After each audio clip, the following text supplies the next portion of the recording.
Well, good evening. Welcome to Bedtime Stories with Pastor Michelle, and our squeaky toy belongs to Limerick June. This is when she decides she wants to play with her squeakiest toy in the entire universe. Anyway, I hope you all had a good day. I just, actually all day I've been cooking in the crock pot a thing of chili, and actually it turned out pretty well. When I ate it, I did add a lot of cheese and sour cream. So I may have added a little bit too much, which is saying a lot. But it was a nice day. I watched the whole second season of the show Homecoming, and it was okay.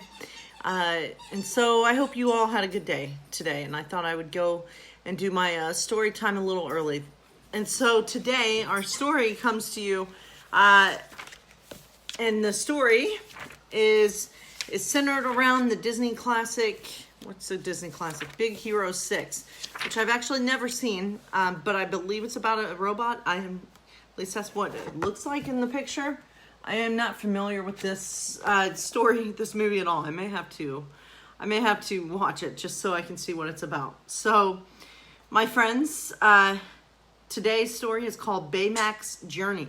And just a reminder, tomorrow night around 8 o'clock, we will have another edition of our story time, and it will be a double feature. Sunday nights are the double feature night, where we will read a story that will be centered in this book, and tomorrow night's the story is going to be centered around Beauty and the Beast, and we'll also have a Bible story. And so I invite you to be present for that time tomorrow around 8 o'clock.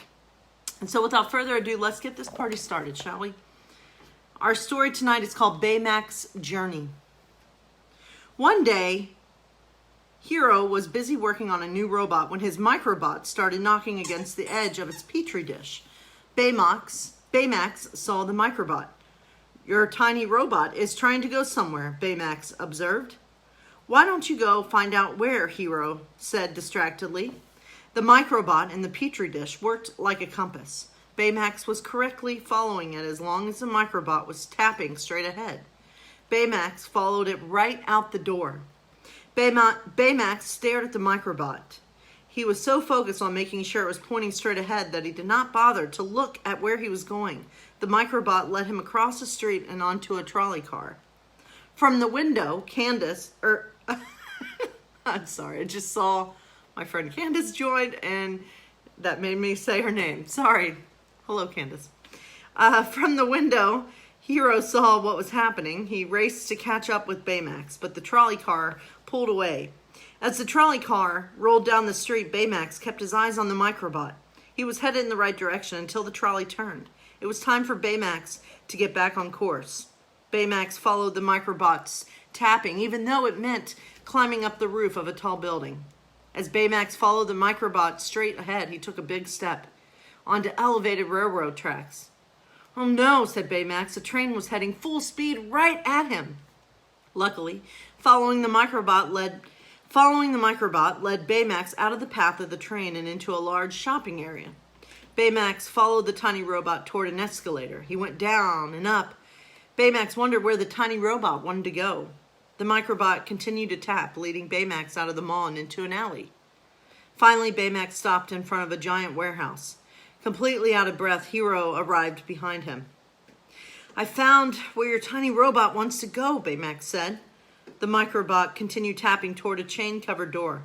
"Locked," Hero said. "There is a window," Baymax said, pointing up. Hero sighed. He wasn't so sure he wanted to know anywhere. He wasn't so sure he wanted to know where the microbot was going anymore. And so there's our story of the night. And so, as I said, I hope you all had a good Saturday, and I hope you all stay safe out there. Make wise and make safe choices as we're continuing to go through this pandemic together. Much love to all of you, and sweet dreams.